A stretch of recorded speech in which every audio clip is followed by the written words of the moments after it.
How to be an encouragement to someone who is sick or ill. If someone you know is sick or ill, it can be hard to see him or her suffer while you're helpless to do anything about it.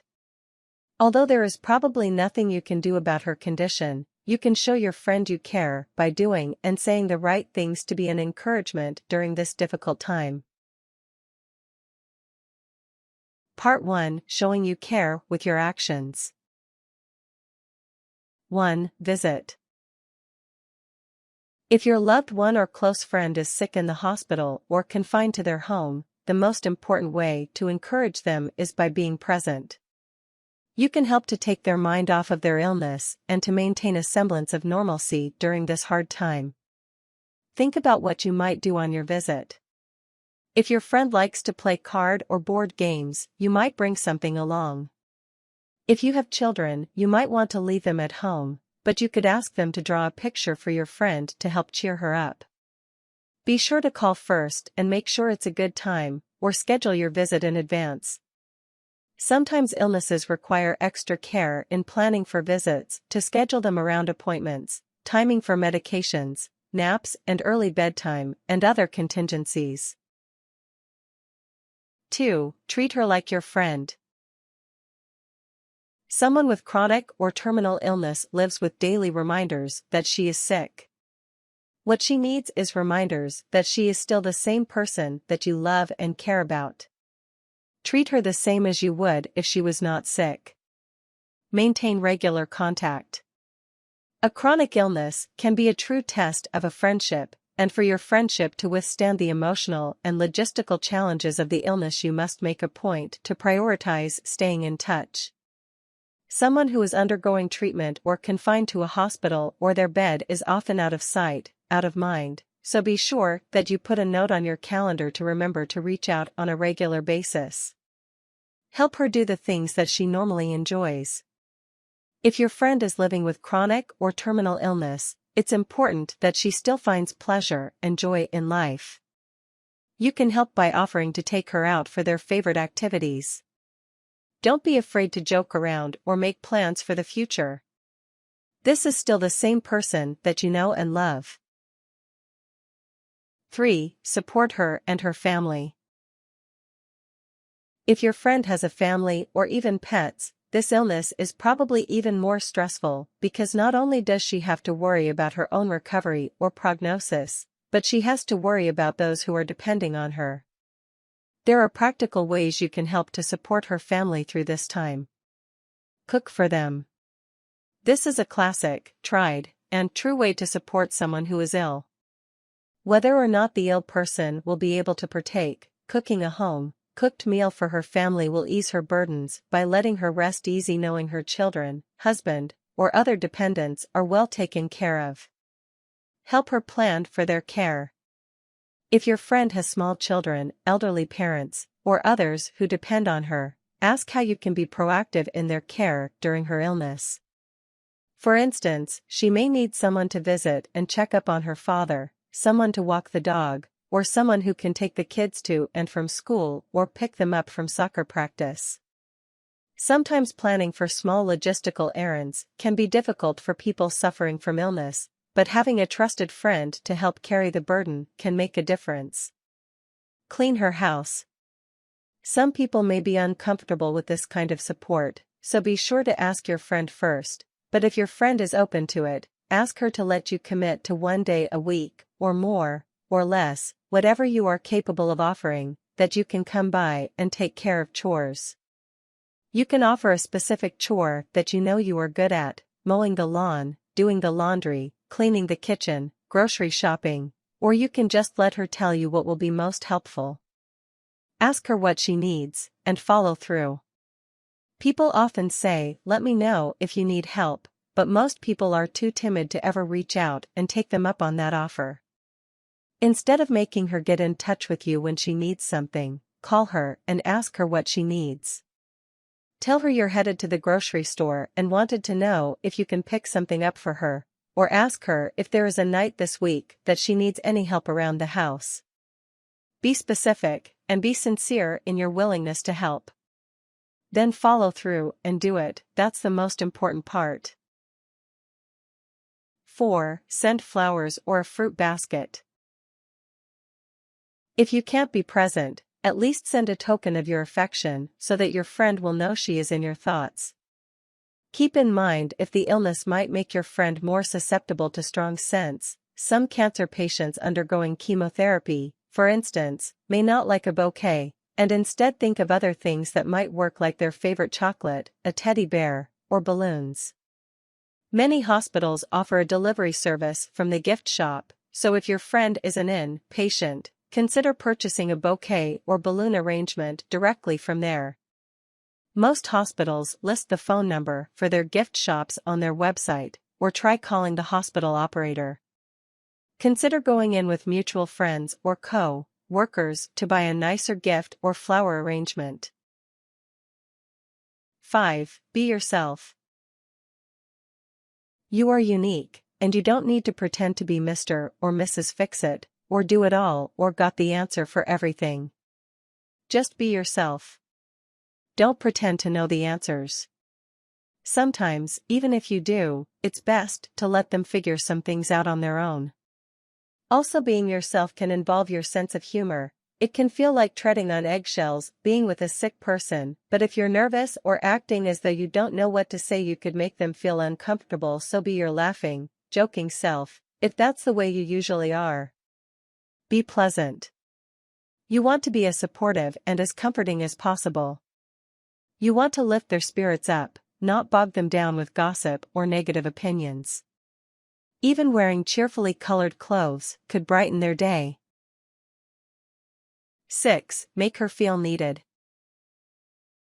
Sometimes asking advice or asking small favors can help someone with a chronic or terminal illness feel needed, which can give them some motivation to stay engaged.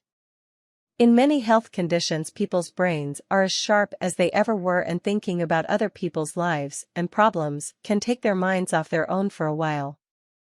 Think about your friend's area of expertise, and ask any questions you have that might be relevant. For instance, if your friend is an avid gardener, and you've been meaning to put in your spring beds, ask her advice on when to get started and what kind of mulch to use. Part 2. Showing you care with your words. 1. Talk to your friend.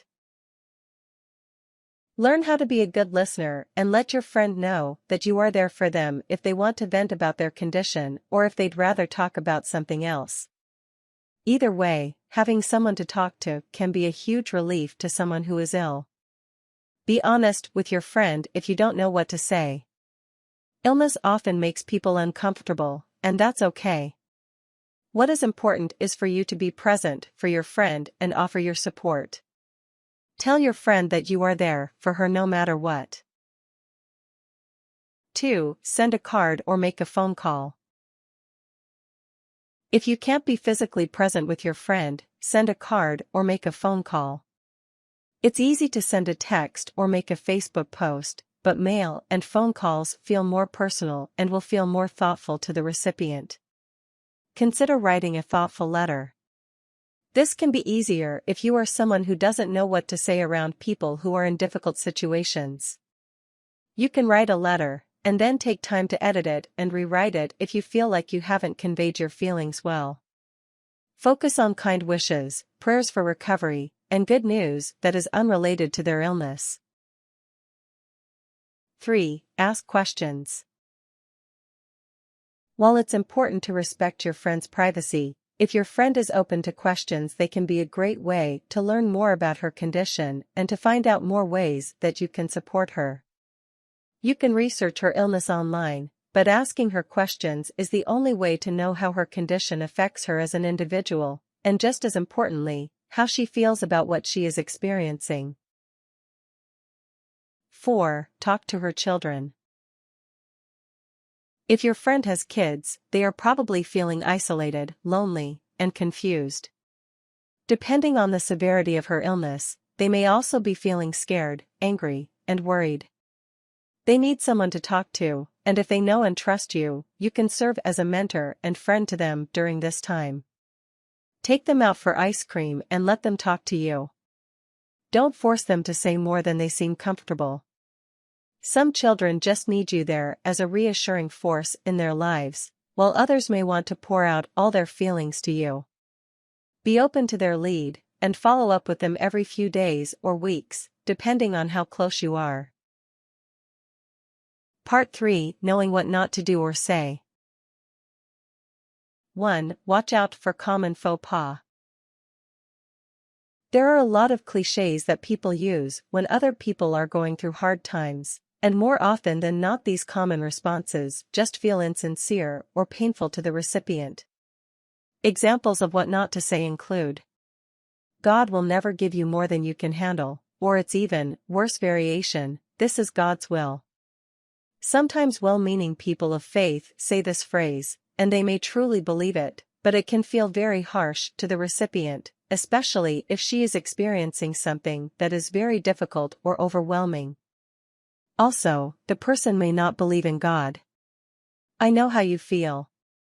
Sometimes people say this phrase to others who are going through hard times, and while it's true that everyone has experienced trials in life, it's impossible to know how someone else is feeling. This phrase is even worse if it's accompanied by personal anecdotes that really don't match the intensity of what the sufferer is experiencing. For example, if someone is facing the loss of a limb, don't equate it to the time that you broke your arm. It's not the same thing. However, if you have truly had an experience that is on par with the experience the sufferer is going through, it's okay to talk about and say, I've been through something similar. You'll be okay.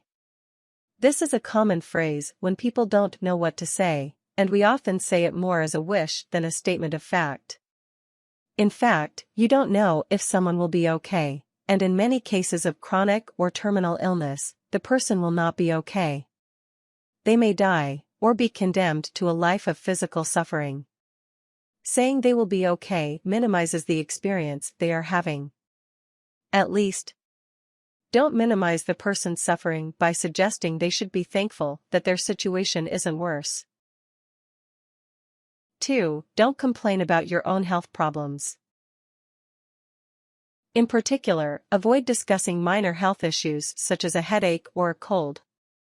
This can vary depending on your relationship with the person and the length of their illness. If they are chronically ill, or a very close confidant, it is more likely to be appropriate to discuss things that you're going through. 3. Don't let fear of doing the wrong thing keep you from doing anything at all. While it's true that it's important to be sensitive to the feelings of someone who is sick, sometimes we overcompensate for our fear of doing the wrong thing by doing nothing at all. It's better to stick your foot in your mouth and apologize than it is to just ignore your sick friend altogether. If you do mess up and say something insensitive, just say, I don't know why I said that. I really don't know what to say. This situation is just very hard. Your friend will understand. 4. Be considerate. Try to pay attention to your friend's cues so that you don't visit too frequently or overstay your welcome. When someone is extremely sick especially, it can be very difficult to carry out a conversation and they won't want to offend you, so may overtax themselves by trying to please you.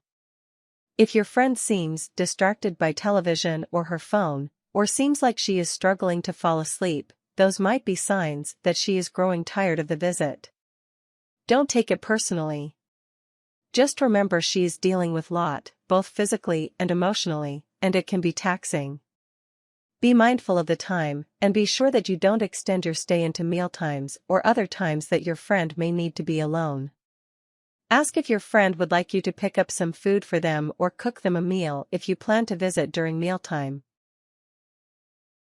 Part 4: Understanding chronic illness. 1. Be sensitive to your friend's limitations. Educate yourself about their condition and treatment plan so that you are prepared for side effects, changes to their personality, or limits on their energy or stamina. Ask your friend about their condition, if they want to share, or take time to read about it online. Watch your friend's body language to understand how she is feeling and how her illness affects her ability to participate in activities, stay alert, and remain emotionally predictable. Be gentle and understanding if she does not act like her old self, and remember that she is carrying many heavy burdens. 2. Keep in mind effects on your friend's moods. Dealing with debilitating, chronic, or terminal illnesses very frequently results in depression and other problems, and sometimes the medications to treat illnesses also have side effects that can affect the mood. If your friend struggles with depressive thoughts, remind her that this illness is not her fault and that you will be there to support her no matter what happens. 3. Show empathy. Try to place yourself in that person's situation. One day you might have a similar illness, and you'll want people to be kind and sympathetic to you. Remember the golden rule: do unto others as you would have others to do unto you. If you were ill with a similar condition, what types of daily activities would be a struggle? How might you feel emotionally? What type of support would you hope your friends would offer? Imagining yourself in their place can help you best determine how to help them. Tips. If your friend suffers from a dangerous contagious disease, take precautions to avoid spreading germs such as wearing a surgical mask and keeping a fair distance from them. You can also video chat or call them on the phone to stay in touch and stay connected without risking catching illness.